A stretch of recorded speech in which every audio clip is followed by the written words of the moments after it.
Woho, kembali lagi bersama Mimin di channel Anime Viral.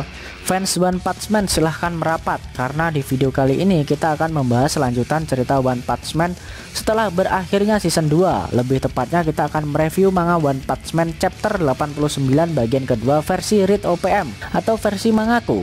Buat kalian yang belum lihat review chapter 89 bagian pertama, bisa klik link di pojok kanan atas video ini ya. Dan buat kamu yang cuma ngikutin animenya atau tidak mau kena spoiler, Mimin sarankan mending stop videonya aja dari sekarang.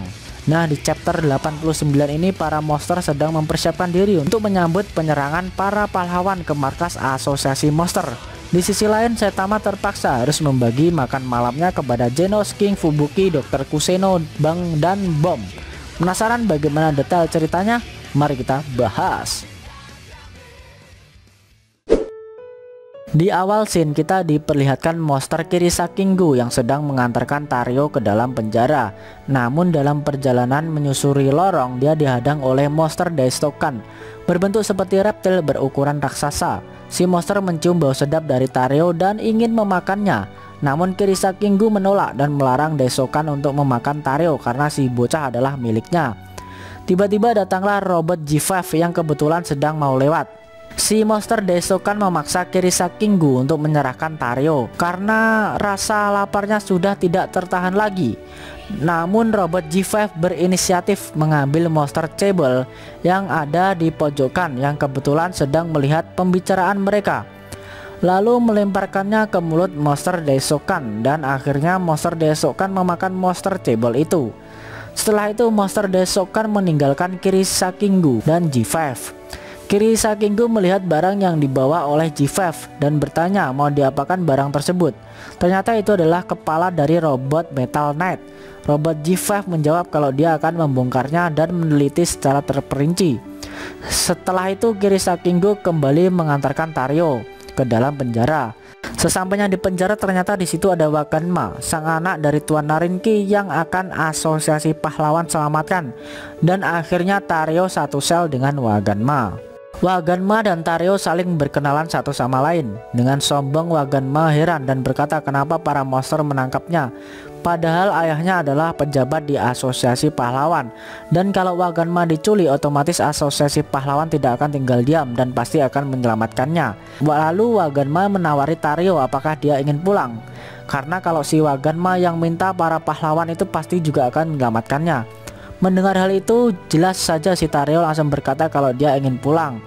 Dengan sok punya kekuasaan, Waganma meminta Tario mulai sekarang dia adalah bawahannya dan mulai mengintimidasi si Tario. Namun tiba-tiba datanglah monster Hidoro Kurage yang menyanggah pembicaraan kedua bocah itu.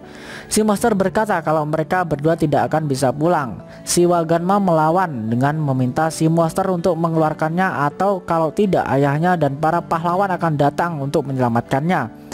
Akan tetapi si monster tertawa dan menjawab kalau semua yang datang akan mati, termasuk para pahlawan juga. Waganma mencoba melawan dengan berkata kalau pahlawan kelas A maupun kelas S akan datang untuk menyelamatkannya. Mereka semua sangat kuat, ada Tatsumaki, Blast, dan juga ada King. Namun si monster menjelaskan kepada Waganma dan Tario kalau asosiasi monster memang dibentuk untuk mengalahkan mereka semua. Mereka juga menyadari kalau hero kelas S itu kuat-kuat. Tapi monster Hidoro Kurage menjelaskan kalau di asosiasi monster ini ada beberapa monster yang lebih kuat dari para pahlawan kelas S. Mereka semua memiliki level bencana naga. Mereka dijuluki para eksekutif asosiasi monster. Mereka bagaikan karya seni yang maha kuasa, dan makhluk sebatas manusia tidak akan bisa menang dari mereka. Mendengar cerita itu membuat Waganma dan Tario jadi mulai keringatan dan tidak bisa menjawab lagi. Lalu scene berpindah. Kali ini diperlihatkan Garo yang sedang tergeletak bermandikan darah di area lapangan kompleks perumahan. Secara mengejutkan dia terbangun. Dia mencoba untuk bangkit. Dalam benaknya dia bertanya-tanya apa yang baru saja terjadi. Garo mencoba mengingat apa yang telah terjadi. Dia mulai teringat kalau sore tadi dia dikalahkan oleh Kirisakinggu, dan teringat kalau Tario juga sudah tertangkap. Garo berpikir menenangkan diri dan mencoba mengobati luka-lukanya.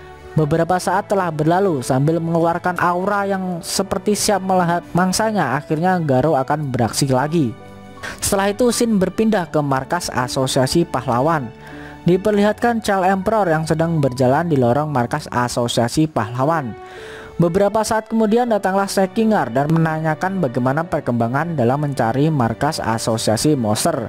Sekingar menambahkan kalau dia masih berusaha menahan para pahlawan untuk menunggu saat yang tepat, tapi Tatsumaki memaksanya untuk segera bergegas. Si Child Emperor bertanya kepada Sekingar apakah semua pahlawan kelas S sudah berkumpul semua.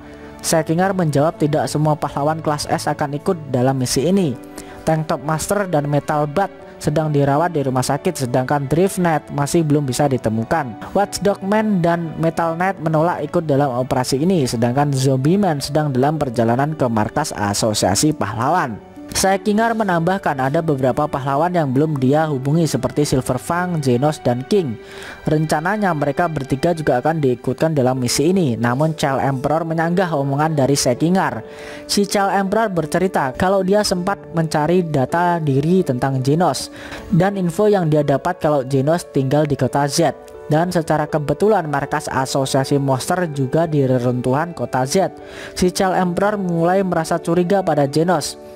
Yang Child Emperor takutkan adalah jika sampai ada mata-mata di Asosiasi Monster yang menyusup ke Asosiasi Pahlawan, karena Genos adalah orang baru dalam Asosiasi Pahlawan dan dia juga belum punya banyak prestasi yang cukup untuk mendapatkan kepercayaan dari yang lainnya. Setelah itu Child Emperor menyarankan kepada Sekingar untuk memblokirnya dari misi yang akan dijalani ini untuk memperkecil resiko yang akan terjadi. Setelah mendengar saran dari Child Emperor, akhirnya Sekingar setuju untuk tidak memasukkan Genos ke dalam misi. Child Emperor menambahkan kalau dia juga merasa ada yang aneh dengan Silver Fang yang sebelumnya gagal menjatuhkan Garo. Child Emperor menduga kalau dia tidak bisa membunuh Garo karena Garo adalah mantan murid kesayangannya sendiri. Dan menurut Child Emperor mereka tidak perlu mengikutkan seorang pahlawan yang memiliki tekad setengah-setengah seperti itu. Sekingar juga menyetujuinya dan mencoret nama Silver Fang dalam misi ini, akan tetapi King masih dimasukkan dalam misi karena menurut Child Emperor King adalah daya tempur penting bagi Asosiasi Pahlawan. Singkat cerita, Sekingar memberitahu alasan dari pembicaraannya dengan Child Emperor tadi. Staf Shichi yang mendengar hal tersebut langsung terkejut dan tidak menduga kalau Genos dan Silver Fang tidak dimasukkan dalam misi. Sebagai gantinya, Sekingar menawarkan untuk mencari para pahlawan kelas A sampai kelas C yang masih bisa bertarung untuk ikut dalam operasi. Staf Shichi dan Sekingar sempat berdebat soal pahlawan kelas A sampai C yang akan diikutkan dalam operasi, karena dengan ikutnya mereka risiko jumlah korban dari pahlawan akan semakin besar.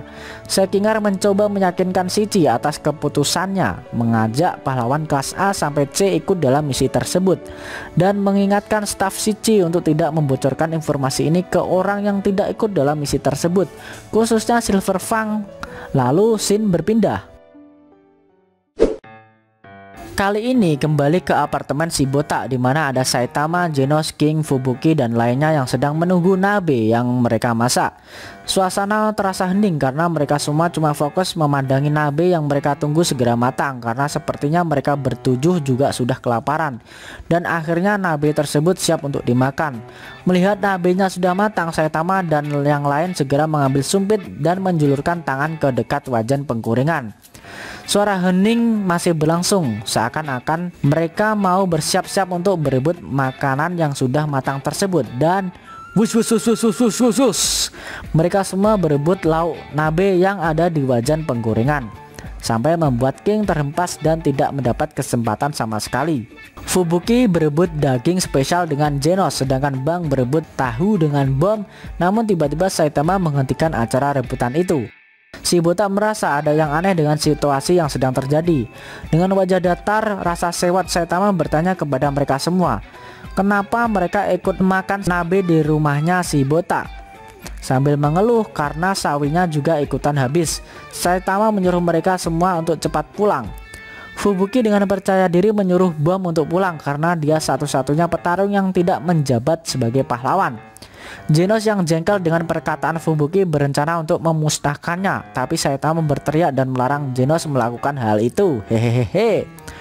Dr. Kuseno mencoba meredakan amarah dari Genos sambil menasihatinya. Beberapa saat setelah itu, suasana makan bareng nabe menjadi mulai kondusif. Bang bertanya kepada Saitama bagaimana cara mendidik murid yang benar. Sambil makan si botak menjawab dengan santai kalau tidak ada yang spesial. Bang bertanya apakah dia salah dalam mendidik muridnya mengingat jalan hidup Garo yang terjadi sekarang. Bang merasa bingung, apa mungkin karena dia terlalu mementingkan kekuatan sehingga membuat anak didiknya berada di jalan yang salah.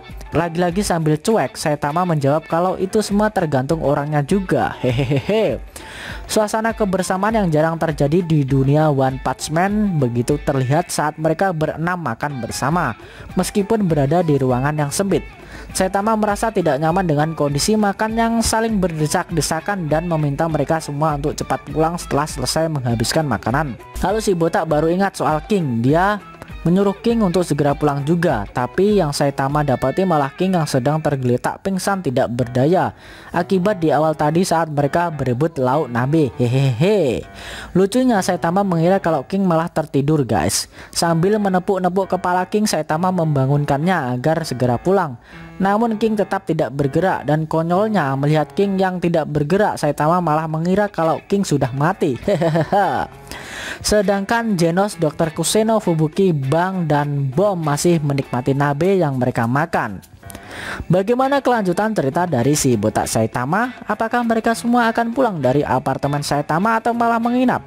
Sayangnya scene manga One Punch Man chapter 89 telah berakhir.